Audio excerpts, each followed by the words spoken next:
Hello everyone and welcome to another incredible game from round 7 of this year's Prague International Chess Festival. It is Ediz Gürel versus Van Nguyen, and or Nguyen. I understand it's pronounced differently in different parts of Vietnam, even though he represents the Czech Republic. But we've been into all of that. He prefers to be called Van, as so I've heard, so we're gonna refer to him as Van. But if any of you can pronounce this properly, please send it to me via email. Until then, we'll go with Van. And we've covered both of these gentlemen's games so far. Ediz Gürel, we've covered quite a few games, actually. He's an incredibly strong player. He is among the only two that are rated over 2600 from Turkey or Turkey. And he's been for a while last year, he was the youngest Turkish grandmaster ever, and then his record was broken by Aghiskan Erdogmuz. But like I said, two of them are the only two 2600 players nowadays from Turkey. And well, Van, an incredible player. You've seen he won the Tata Steel Challenger section. We've covered a couple of games, and we'll be seeing him in the Masters section next year. So definitely a favorite going into this matchup. Ediz has been having a great tournament. He lost to Sam Shankland in round 1, and then 5 draws in a row against an elite field. Now he faces Van. Let's see how this one went. It's an amazing game. You guys will really love this one. So let's check it out. Ediz with white opens with pawn to e4. We have pawn to e5, knight f3, knight to c6, and bishop to b5. Rui Lopez is on the board. We have a6, Morphy's defense, bishop to a4, knight f6, castles, and bishop to e7. And rook e1 and pawn to d3 are the two main continuations here.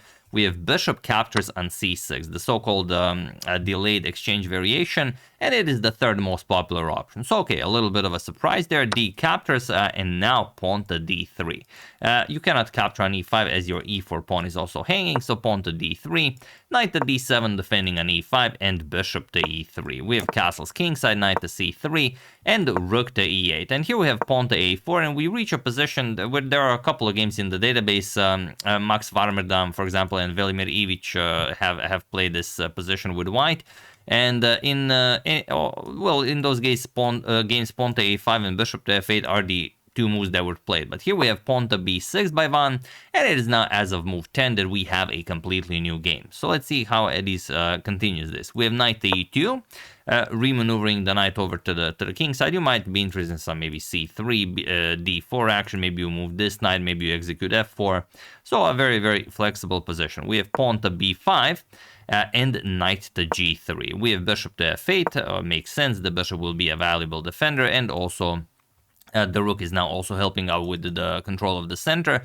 King to h1, and now knight to b6. We have pawn to b3, defending on a4, and bishop to d7. You really want to play this pawn to c5 move, but it was a bit of a not that easy maybe with the bishop here, because if you advance it, then you can just capture, and then the rook is undefended. So by playing bishop to d7, the queen defends the rook, but also the bishop adds additional support to that b5 pawn. We have knight to d2, preparing pawn to f4, and bishop to b4. Really just going after that c3 square. And while you could maybe execute pawn to c5 here because you have prepared it, we could also discuss that. Here a5 can be a bit of an annoying position for black. For example, knight to c8, pawn to f4, and white is having a very, very good time here. So instead, after knight d2, bishop to b4 was played, pawn to f4 as it has been properly prepared, e captures, and bishop to c3, attacking the rook, and this is where the fun starts. We have pawn to a5. Attacking the knight, and it seems like okay, maybe it's some sort of a bishop captures, pawn captures, b7, you allow the bishop to get away, but you'd be surprised. Here knight to c8 was played. The problem with bishop captures on a1 is not that you capture the knight, is that you capture the bishop. And you might be thinking, well, what's so special about this? Well, the problem is now if you move the knight, look at this, bishop to h6, and black resigns. Incredible. That's the point. Doesn't matter if you capture or you play pawn to f6. The continuation is the same. You're going to play knight h5, threaten another checkmate, and after you play queen g5 to stop that, then you go knight f6 check, and it doesn't matter. You either go under the mask of the of the queen, or you go something like king f8, knight captures on h7 will be a beautiful royal fork, and black can resign here. So after a5, you cannot grab the rook, you have to go back, knight to c8, now rook to a2, and bishop to e6. Okay, Van defended very well. Now it's time to continue. Knight f3, bishop to g4, pinning the knight, h3, asking the bishop to either move, and then we get the knight into the game, or to capture on f3. Van decides to capture. We have bishop captures, and queen to d7. So Van has a lot to deal with here. He has the weak king side, as not a lot of defenders that are defending that black king, and also those queen side pawns are somewhat weak. We have knight to e2, forcing the bishop to move back, bishop to b4, and pawn to c3, winning more space in the center. We have bishop back to f8. The bishop will be a valuable defender now of the g7 pawn, and the bishop to g3, freeing up this f-file for the queen and the white rook. Pawn to f6, and now knight to f4. We have bishop to d6, putting pressure on the knight, and of course the immediate knight to h5, and this is where the magic happens. Now, it's a very, very difficult position, hard to find a useful move here. Probably queen to f7 can be played, and then white just goes bishop to h4, puts immense pressure on that f7 pawn, gets the rook over to f2, probably sacrifices on f6, and somehow forcefully wins the game. Maybe it's possible to hold, but in an actual encounter over the board, not that easy. However, it was not played in the game. In the game, Van played bishop captures on g3, and now the position is winning for Ediz. He plays not knight captures, but queen captures. Now the threat is knight captures on f6 with a triple royal fork. You're gonna win the game on the spot if this is allowed. So king to h8 is played, and now there is a win, but you have to calculate it precisely. Feel free to pause the video and win the game for Ediz while I give you a couple of seconds.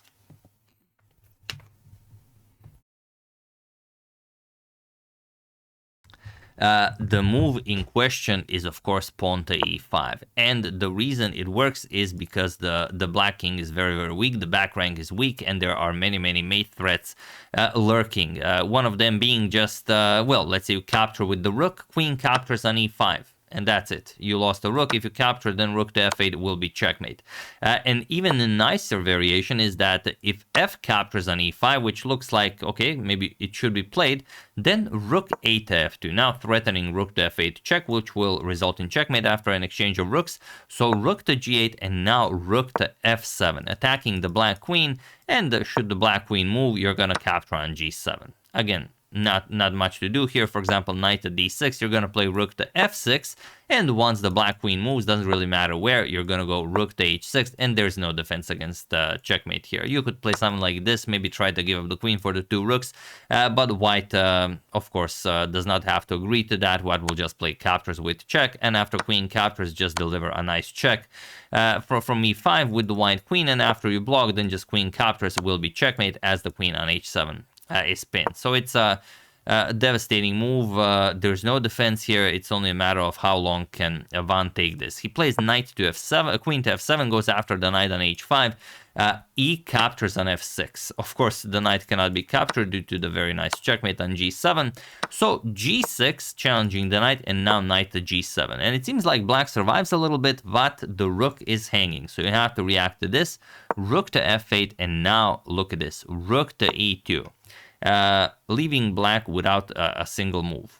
There's nothing you can do here. Knight to d6 is the only way to continue playing, and it is, you know, maybe possible for white to go wrong here if white plays something like rook to e7. I hope none of you were considering rook to e7 because it loses on the spot. For example, a rook e7, you're gonna give up the queen, and after pawn captures, you pick up the rook with check, and you don't have a worry in the world because the d8 square is covered twice. You're gonna capture on g7, and okay, you can suffer through one check, but the rook goes back, everything is defended, the d8 square is defended twice, two rooks, and the knight will overcome the white queen. So after knight d6, knight to e6, going after the rook, and here rook 8 to e8, hoping, of course, for knight captures on f8, then you can capture on e2, but here comes a knight g5, threatening to capture the black queen, which will come with check. queen to d5, and now look at this beautiful queen hunt. Pawn to c4, attacks the queen, b captures, and now again b captures on c4, attacking the black queen. Queen captures on a5, and now look at this beautiful move, c5. Outstanding. What could you, sorry, not c5 right away, of course the rook on e2 is hanging first, rooks were traded off, captures, and now pawn to c5, cutting off the black queen completely out of the game. And the point is that if you capture, then just a simple, you could threaten mate first, okay, that also is a possibility, but after mate is defended, you're gonna go here, and that's it. You're gonna attack the queen, attack the rook, game over. So after pawn to c5, queen to a2 was played.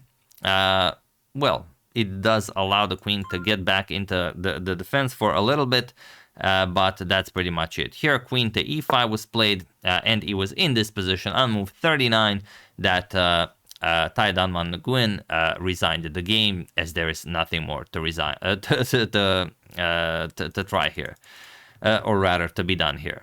I know you guys get weirded out when I say different words. But yeah, here you resign, there, f7 is coming, it's going to be game over. And if you try to maybe defend a little bit, queen d5, you could offer a queen trade.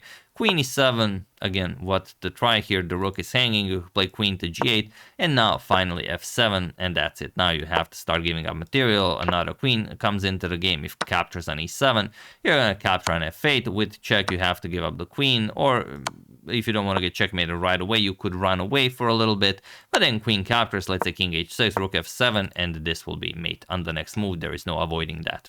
So of course, that is well known. After queen to e5, Van resigned, and a wonderful victory for Ediz Gürel in round 7 of this year's Prague International Chess Festival. So definitely an impressive win, taking down a very, very strong opponent and getting his first victory in the tournament. He was doing very, very well. Like I said, apart from that loss in round 1 to Sam Shankland, he got all of the draws, and now with a win, he's back to 50%. We could also check out the standings. These are the standings. So Aravindh in sole lead with 5 points. Unreal performance. I mean, overshadowing even Pragnananda, who is having an unreal performance. You know, telling you how incredible of a tournament he's playing after that win against Anish Giri with the black pieces. I mean, he is well on his way to winning the tournament. But we'll see. We'll see what happens. Let me just check out who are the next 2 opponents for him. Let me just check real quickly. So Aravindh still has to play David Navara and Ediz Gürel. So okay. It's gonna be very interesting until the very end. And let me just check who Prague has to face. Prague will be facing Liam Le. He will have white against Liam Le, and he will face Anish Giri with black in the last round. So okay, if Prague wants to win the tournament, he has to do the same thing that Aravindh did, beat Anish with the black pieces, obviously. But yeah, Vincent Wei Yi, Sam Shankland, and Ediz Gürel now on 3.5. That's 50%. I mean, you have to do a lot at this competition to be on 50%. I mean, 50% is enough for second place, as you can see, or rather third place. With 3 points, Liam Le, David Navara, and Anish Giri, and 2.5 points, Van, after, unfortunately for him, losing this game. But yeah, brilliant stuff, brilliant attack, brilliant preparation. I mean, finding such poison with this bishop captures, the delayed capture on c6, and finding all of those nice ideas. Definitely a beautiful game by Ediz Gürel there. So yeah, I hope you enjoyed it. I would like to thank Janko Popovic, Kushin for Pushin, Priscilla Woodley, Gerhard Homer, and David Gasparian for your contribution to my channel. Thank you a lot, I really appreciate it. As usual, you can check 2 of my previous videos here. Thankful for watching, and I will see you soon, continuing to check up on your wonderful suggestions and whatever else happens in the chess world. Thank you all, I will see you soon, and have an excellent rest of your day.